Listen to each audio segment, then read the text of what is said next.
Hey, it's Weed. We're going to talk about doing a plank to a mountain climber to push-ups on the ball.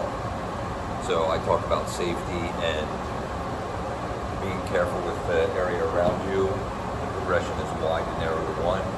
Brace your core, neutral spine as you go through. So I'm going to start with a hands-up plank on the ball with my feet wide apart, and then the progression will be narrow to one. From this position, I can go mountain climber. I want to avoid hitting the ball with my knee. So once I put my feet up, they come wide, narrow, one. I can do the push-ups. I can start with wide, narrow, and one quick. So from this position, you might do my up. Again, be careful with safety and